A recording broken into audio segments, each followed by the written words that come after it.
and welcome. You're watching The Social Network. I'm Rishika Barua. On the show today, the vibrant, colourful, lit Diwali timelines have all gone great. From Happy Diwali that was trending, it's now air pollution that is the top trend. But the debate on social media is not so much about just firecrackers and air pollution.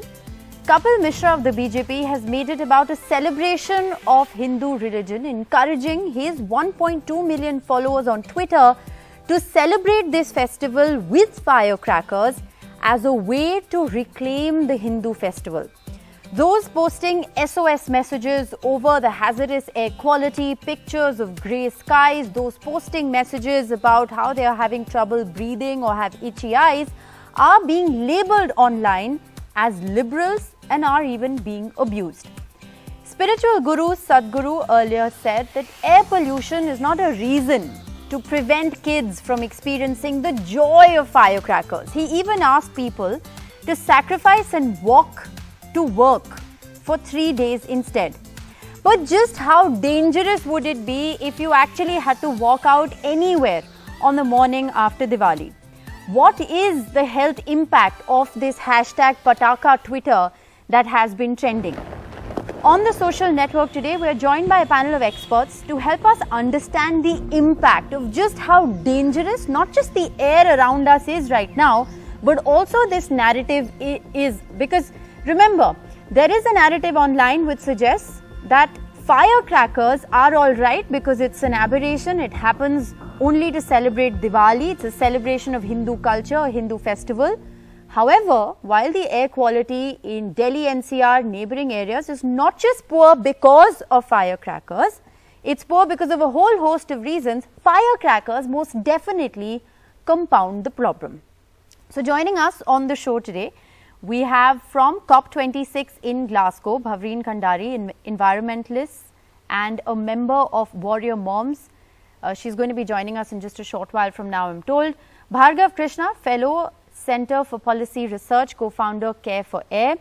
Sumaira Abdulali, convener, Awaz Foundation. Dr. Joyita Basu, co-founder and director of the Doctors Hub. Ronak Sotaria, founder, Respiro Living Sciences Private Limited. He's also built Atmos, which is India's first low-quality, network. It's a network that helps you to understand the air quality. Thank you all very much for being with us. You know, the narrative online has been one about how firecrackers don't necessarily compound the air quality problem because it already exists. Bhargav Krishna, is that correct? Because what we see just, out of our windows right now tells a very different story. No, there's certainly air quality problem in Delhi is certainly a year-round issue, but that doesn't necessarily mean that we shouldn't focus on specific seasonal extreme exposure events like the ones that are caused by bursting firecrackers during Diwali, for instance. So, like if you were to just look at the PM 2.5 concentrations yesterday, we were at around 180 to 250 in different parts of the city, and overnight it reached over 1,500 in certain parts of the city. That's not an acceptable range by any measure. And by no means are we saying that those winter levels are acceptable either. It's just that we've set the bar so low that we are able to accept that 250 to 300 is a satisfactory range when the WHO tells us we should be under 15. Right. So what you're essentially saying is that we have an air pollution problem. That's not rocket science. But to say that firecrackers are all right and one can sacrifice and walk to work the next morning or for the next 3 days just so that children can enjoy Diwali and burst firecrackers is perhaps unreasonable, because what we're seeing happen is that firecrackers have compounded what is already a terrible problem.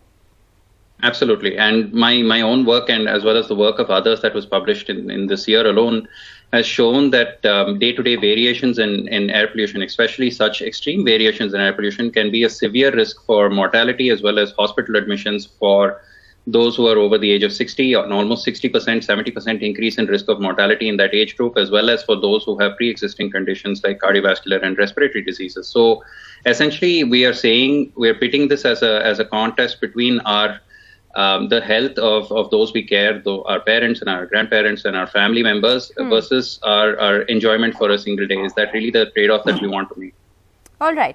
I think that's as simply as one can put it. Dr. Joyita Basu is also with us. Dr. Basu, you tweeted earlier today to say that AQI is at 500 and you're already seeing patients who are coughing incessantly and patients who are coming to you with difficulty in breathing. What have you experienced today, one day after Diwali? So just one day prior to Diwali, let's get a perspective on this. One day prior to Diwali, I was seeing mostly fevers, I was seeing a lot of dengue, and maybe 20% of my patients were complaining of a cough or, breathing difficulty. Today, one day post Diwali, 80% of my patients are complaining of a cough. They are breathless, they need to get nebulized, and they all are running a fever. And most of these patients are elderly. They have chronic underlying airway disease, and that has got aggravated by this one evening of firecrackers that has happened last night. So things are not looking very good for them, and they would have been better off without the firecrackers. I mean, we've been telling them wear a mask, don't go outdoors, stay at home, but there's only so much that you can tell them to do. I mean, the last 1 year and a half has been tough on everybody. They've all been cooped up indoors. They all want to go out. They all want to meet friends. And then you have the firecrackers, which is causing this problem for their lungs. Right. I think this sort of just explains it. I mean, we have this Pataka Twitter trend, which is sort of, encouraging people to celebrate with firecrackers as a celebration of the Hindu culture, reclaiming the Hindu culture. But, let's just cut through all of that and understand what this actually means. Dr. Basu, how worried are you given the fact that we are still dealing with the COVID-19 pandemic? Thankfully, our numbers have been much lower as compared to what we are seeing in several other countries at the moment. But, for people who are dealing with long COVID, for people who've had a history of COVID infection and have had, breathing issues during COVID, how does this time of the year, particularly these couple of days leading up to Diwali day, and even the next 2 or 3 days where the AQI is going to remain in the hazardous zone, how does this impact those patients?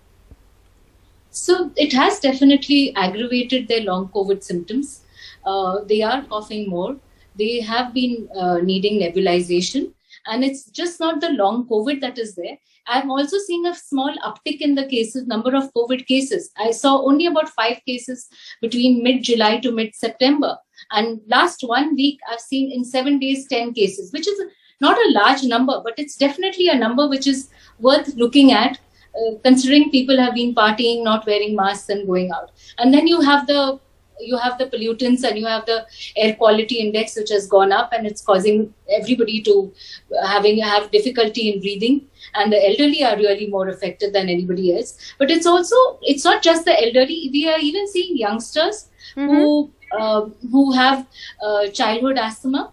And I worry for them, because as they grow older, and if we don't look at this is a situation which has been there since the last 10 years. And the children who are growing up in this age, who are growing up in this scenario, are slowly getting lungs which are not going to be healthy lungs as they grow up. So earlier, we used to see people with chronic obstructive airway disease above the age of 60. We used to call it a disease of the elderly. Yes. Get affected with that. That age group is going to get redefined. It's going to be now in the 40s or even in the even 30s, especially people who've come out of COVID and their lungs are already shortchanged because of COVID. Well, you've heard it from the doctor, the perspective on firecrackers, air pollution. I also want to, at this point bring in Bhavreen. Bhavreen is joining us. She's at COP26 right now and she's joining us from Glasgow. Thanks very much, Bhavreen, for being with us.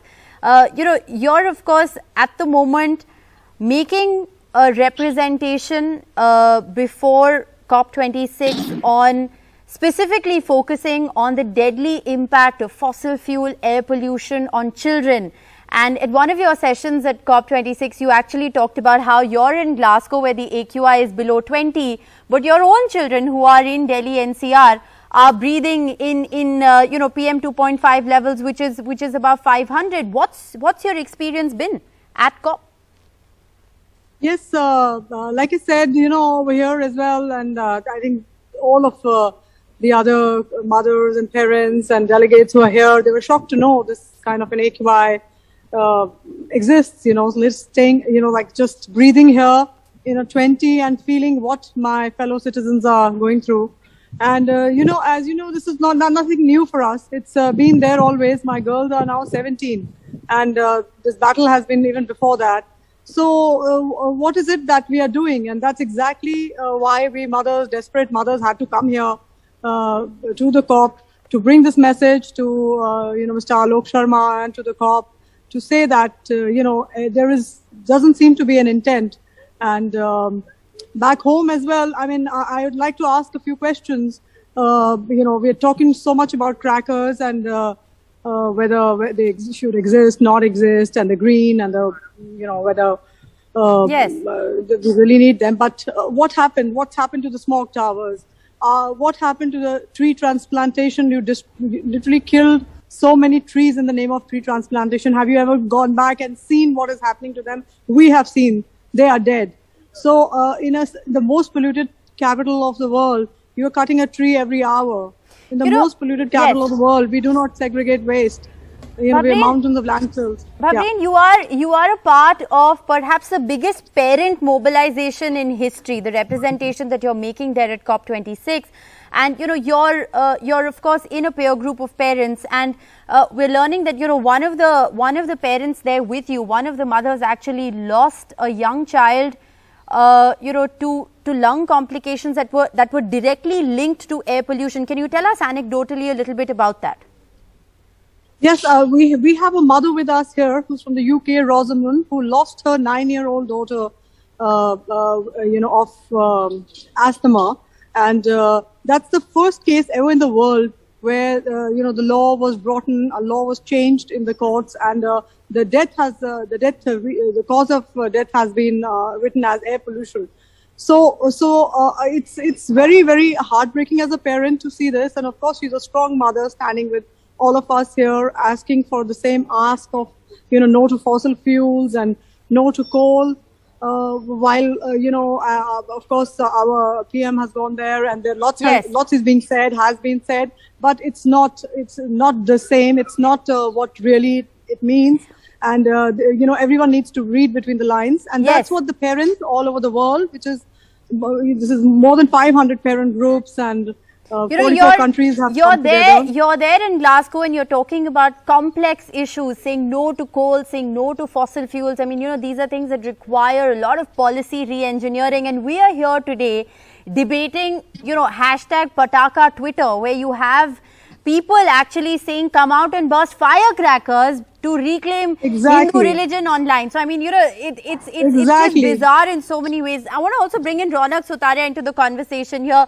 Ronak Sutaria, explain to us from a policy point of view. I mean, we're here, you have Bhavleen here, and, they're talking about coal and fossil fuel sitting in Glasgow, and we are here talking about something as basic as adhering to Supreme Court rules and regulations which say no to firecrackers, yes only to green crackers, that too when the air quality is moderate. I mean, how are we to reconcile with this?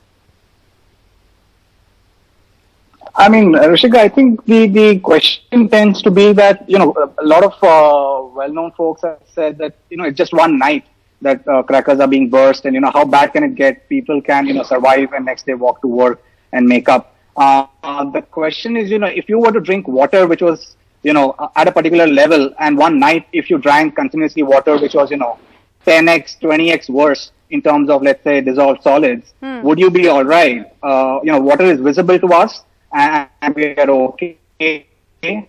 All of us have cleaned our Diwali homes. If we were to throw our garbage home, maybe clean. I think the question is, Bhavleen, of course, in COP26, big question.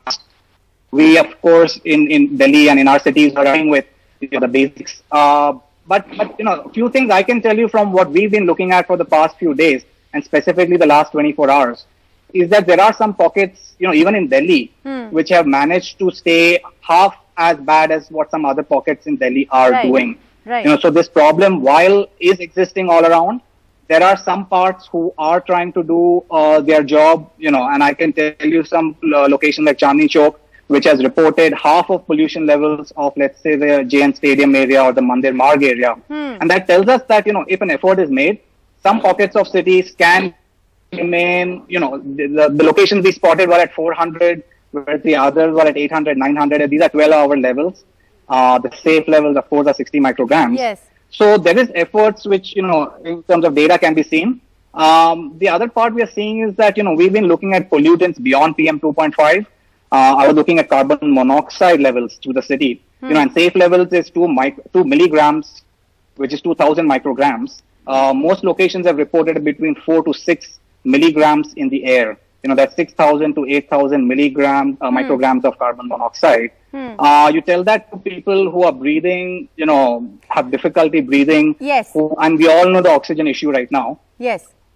Ronak, if I can just briefly interrupt, it's a very important point that you raised, that even in Delhi, and this is not a Delhi problem, and it's definitely not a Diwali problem. All we're saying is that this firecracker ban should not even perhaps be a debate anymore, given the the air that we're breathing right now. But just to come back to that, the difference between a 400 AQI and an 800 AQI, is that because you believe that in certain pockets there is more green cover, or in certain pockets people have perhaps, restrained from bursting firecrackers? Is there a correlation, a direct correlation with bursting firecrackers? See, Rishika, the situation is that Delhi is the only city in India which has 40 monitoring locations, reliable 40 monitoring locations. Right. The whole state of Maharashtra has 28. Mumbai has 15 out of that. So to accurately tell why, Delhi, we can do these kind of analysis because there is data available. No other city in India has this kind of fine-grained data. Delhi, we can tell exactly at 7 p.m., the levels started escalating. Yes. They peaked at 1 a.m. and they started dropping again. And all of this is possible because we have this data. Yes. To answer your question, we of course need more information from the ground, but we can tell that some pockets have done better, and the local officials, probably they did their job. We don't know, but the data definitely tells us that there are 4 to 5 pockets which have done a decent job. Okay, well, I think it's worth investigating what they've done right, even though 400 is still way above what the WHO prescribed limited. But Bhargav Krishna, if I can bring you back into the conversation here, because a lot has been said about the fact that the Supreme Court has allowed green crackers and people can go out and buy green crackers. How green are these green crackers? Because if you see the fact that green crackers are actually permitted, it's only permitted in moderate air quality. Delhi's air quality has already been poor for the last 1 week. We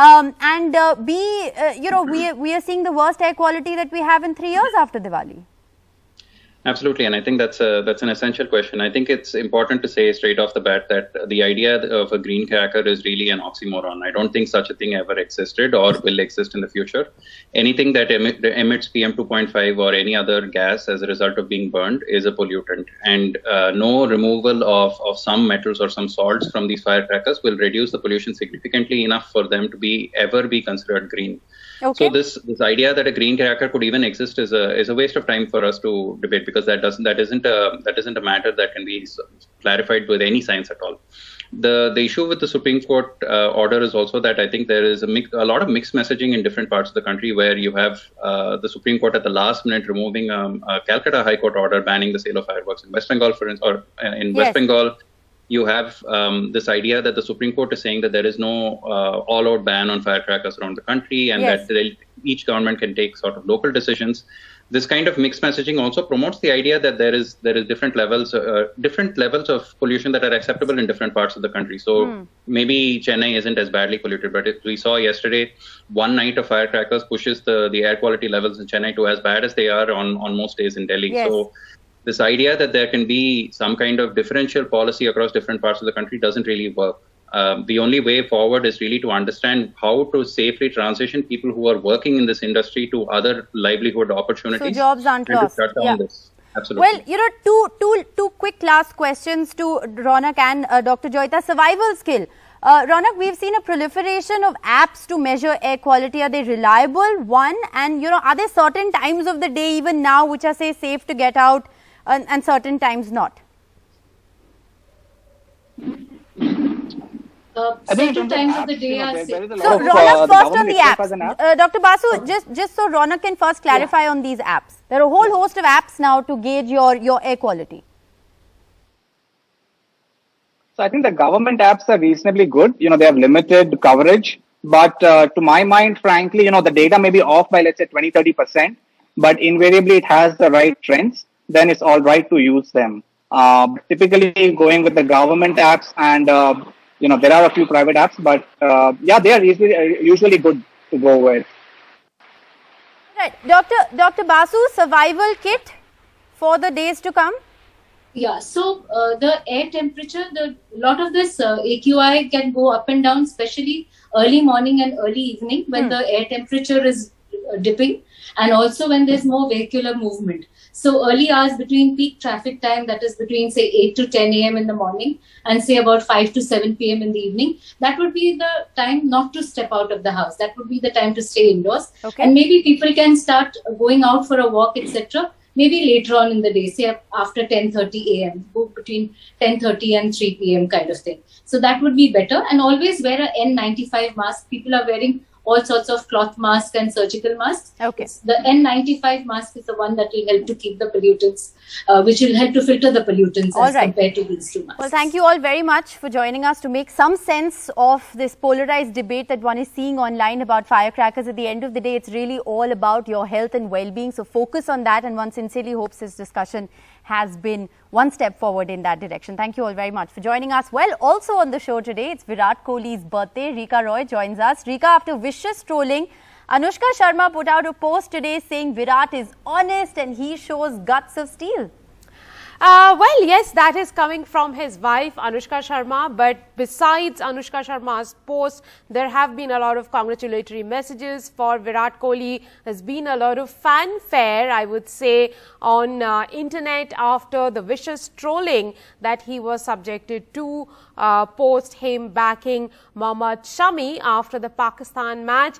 Well, you know, the complexion of India's campaign has now changed after 2 losses. India managed to register a win against Afghanistan tonight. Of course, the way things have turned out, India will win once again. With all of this, the sentiments have also changed, and today is the captain's 33rd birthday.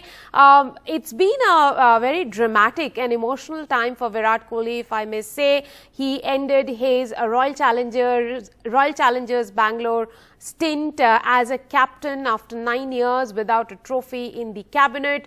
Shortly after, he also announced that he is going to give up India's T20 captaincy. His last tournament is this one, the World Cup that he is currently featuring in the T20 format. Of course, he will go on to captain India in the other formats, that's the white ball format and Test cricket. So Virat Kohli very much entrenched in Indian cricket, and he is a massive celebrity online, not just for the fans. He is also a character to watch out for several companies whom he endorses online and offline. And well, it's been heartening to see the way he stood up for his team, Rika. Despite all the trolling today, there are only good wishes pouring in for Virat.